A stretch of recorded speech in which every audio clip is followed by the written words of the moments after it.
Hello, everyone, and welcome back to Everyday English. I'm Sarah, and I'm here with my co host, Michael. Today, we're going to talk about something that happens to all of us at some point: surprises. Hi, everyone. That's right, Sarah.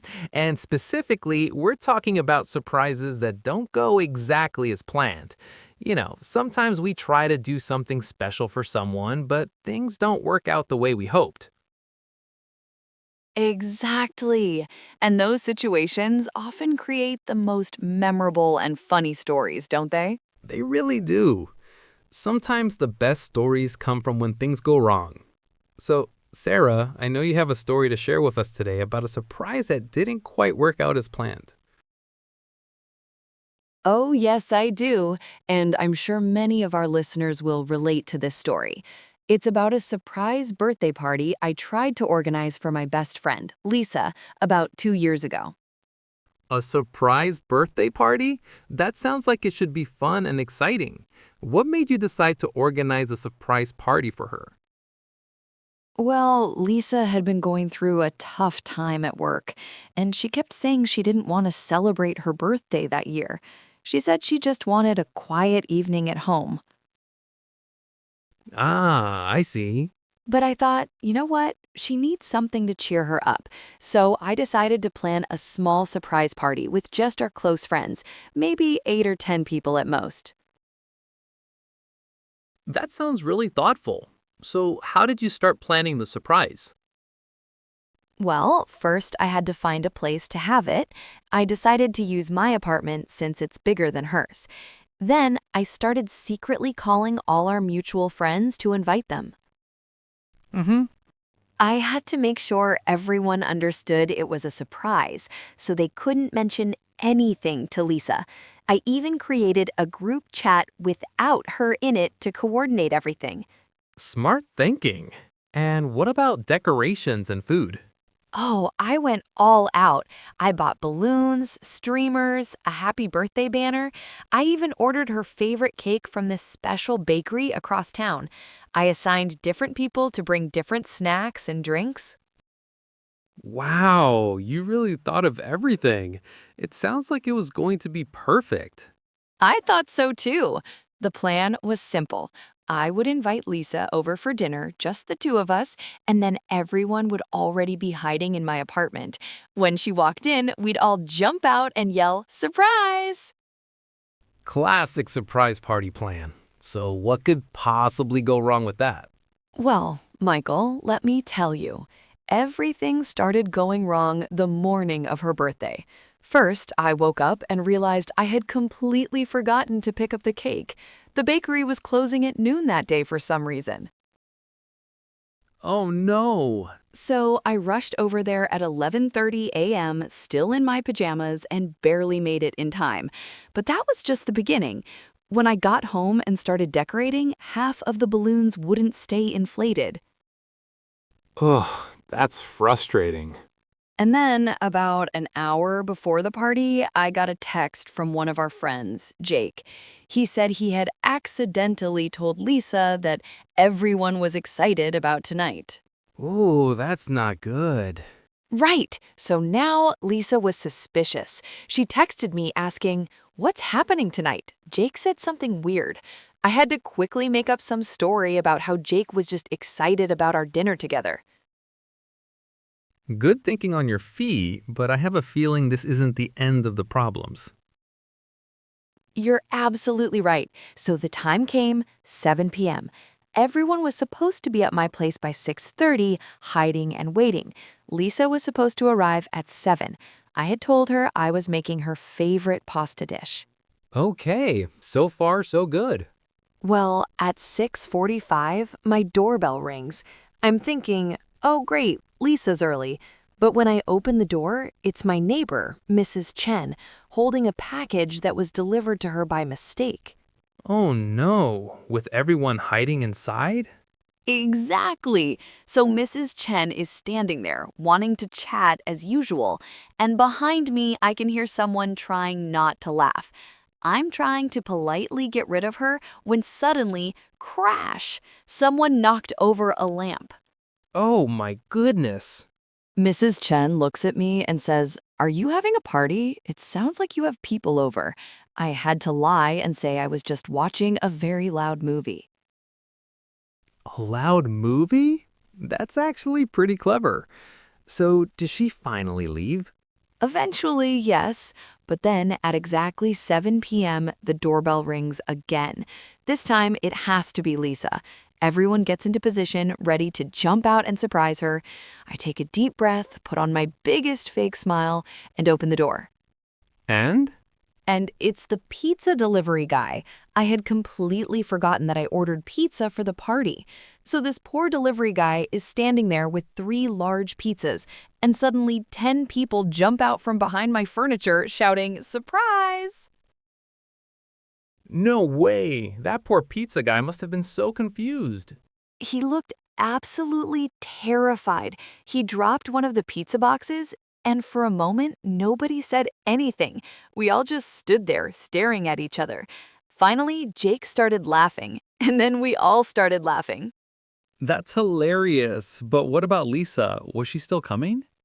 Oh, she arrived about 5 minutes later. But by that time, everyone was out of their hiding spots, eating pizza off the floor, and laughing about what had just happened.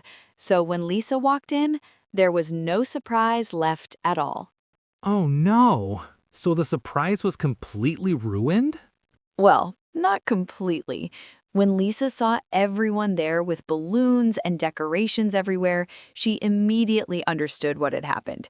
And you know what? She started laughing too. Really? She said it was the best surprise party she'd ever had because it was so ridiculous that she couldn't help but feel happy. The pizza guy even stayed for a slice of cake. We felt so bad for scaring him. That's such a sweet ending. So even though everything went wrong, it all worked out in the end? Exactly. Lisa said later that it was much better than the perfect party I had planned because now we all had this funny story to remember. And you know what? She was right. We still talk about the pizza guy surprise party all the time.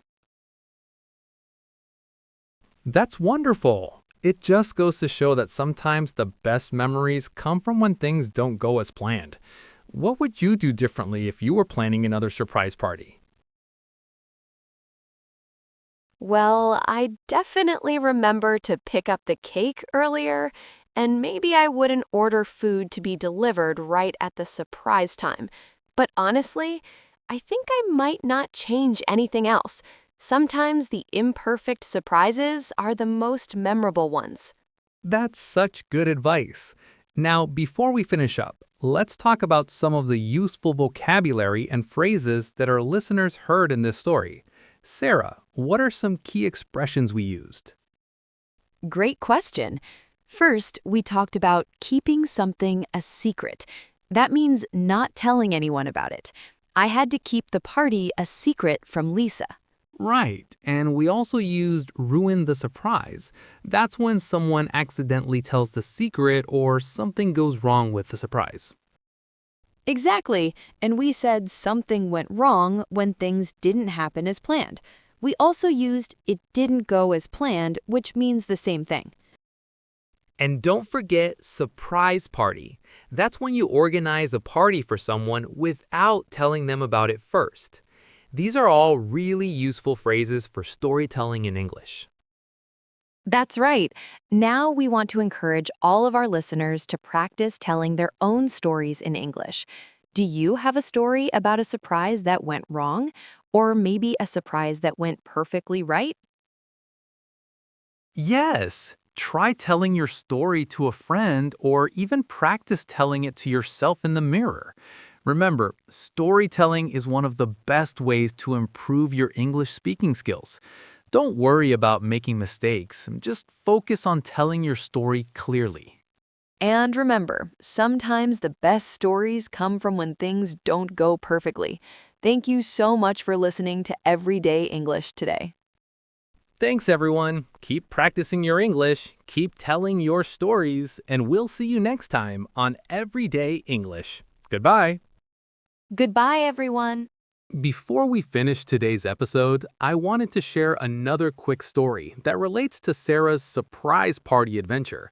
This one involved a surprise that actually went perfectly, almost too perfectly. Oh, this sounds interesting. I love hearing about surprises that go right too.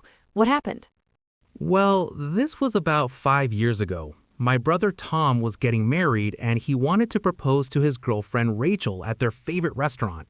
But he wanted it to be a complete surprise, not just for her, but for everyone in the restaurant too. A public proposal? Those can be so nerve-wracking. What was his plan? So Tom had been planning this for months. He contacted the restaurant manager and arranged for the entire staff to be part of the surprise. They would serve Rachel her favorite dessert with the engagement ring hidden inside a special chocolate sculpture. Wow, that sounds elaborate and romantic too. Did everything go according to plan? It went perfectly, almost too perfectly.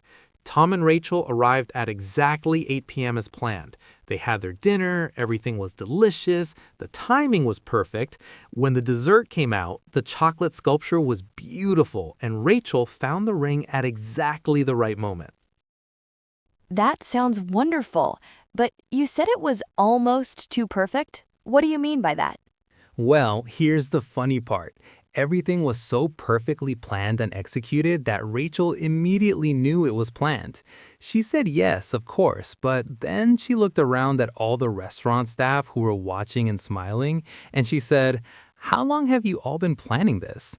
Everyone started laughing. So she figured it out immediately because it was too perfect. That's actually really sweet, though. It shows how much effort your brother put into it. Exactly. And you know what? Rachel said later that even though she knew it was planned, she loved how much thought went into every detail. The whole restaurant started applauding and they got free champagne for the rest of the evening. That's such a lovely ending. You know, these two stories really show us something interesting about surprises in different cultures. Michael, I think our listeners would be interested to know more about how people celebrate surprises and special occasions in English-speaking countries. That's a great point, Sarah. In American and British culture, surprise parties are quite common, especially for milestone birthdays, like when someone turns 18, 21, 30, 40, 50, and so on. People often say, "surprise," and jump out from hiding places, just like in your story. Right, and baby showers and bridal showers are also very popular surprise celebrations. These are parties before someone has a baby or gets married. The word shower here means to give lots of gifts to the person. We shower them with presents. That's such an interesting expression to shower someone with gifts. And speaking of vocabulary, let's talk about some more expressions related to surprises and celebrations that our listeners might find useful in their daily conversations.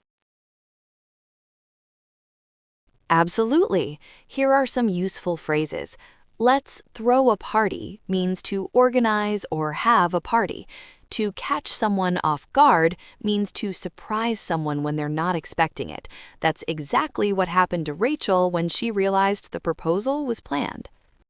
Another useful phrase is to spill the beans, which means to accidentally tell a secret. That's what Jake did when he almost ruined Sarah's surprise party. We also say the cat's out of the bag when a secret has been revealed. These idioms with animals are so interesting. We also say to keep something under wraps, which means to keep it secret. And when someone blows the surprise, they ruin it by telling the secret person about it too early. Now, for our listeners who want to practice telling stories like these in English, here are some helpful tips. First, always start with the setting, where and when the story happened. This helps your listener understand the context right away. Great advice. Also, use time expressions to show the sequence of events. Words like first, then, after that, suddenly, and finally help your story flow naturally. Notice how we used these throughout both of our stories today. And don't forget to use descriptive language. Instead of just saying, I was nervous, you could say, my heart was beating fast, or my hands were shaking. This makes your story much more interesting and helps your listener feel like they're there with you. Exactly. And here's a challenge for our listeners. Try recording yourself telling a short story in English. It could be about a surprise, a funny mistake, or any memorable experience you've had. Don't worry about perfect grammar. Focus on making it interesting and clear. That's a wonderful suggestion. When you listen back to your recording, pay attention to your pacing. In storytelling, it's important to pause at the right moments to build suspense. For example, I opened the door and it was the pizza delivery guy. The pause makes it more dramatic. Yes, timing is so important. And remember, the best way to improve your storytelling is to practice with real stories from your own life. Think about funny moments, embarrassing situations, or times when something unexpected happened to you. These personal stories are always the most engaging. Before we wrap up today's episode, let's do a quick review of some key phrases we've covered. Sarah, could you help our listeners with pronunciation of some of these expressions? Surprise party. Spill the beans. Keep it a secret.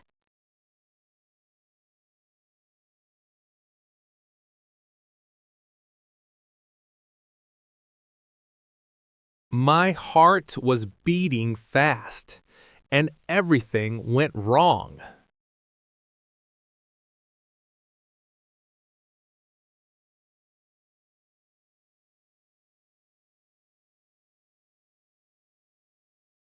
Thank you so much for listening to today's extended episode of Everyday English. We've covered so much, from surprise party disasters to perfect proposals, cultural differences, and storytelling techniques. Indeed, keep practicing those storytelling skills. Remember to use those new vocabulary words, and most importantly, don't be afraid to share your own surprise stories. Until next time, this is Michael. And Sarah saying goodbye from Everyday English.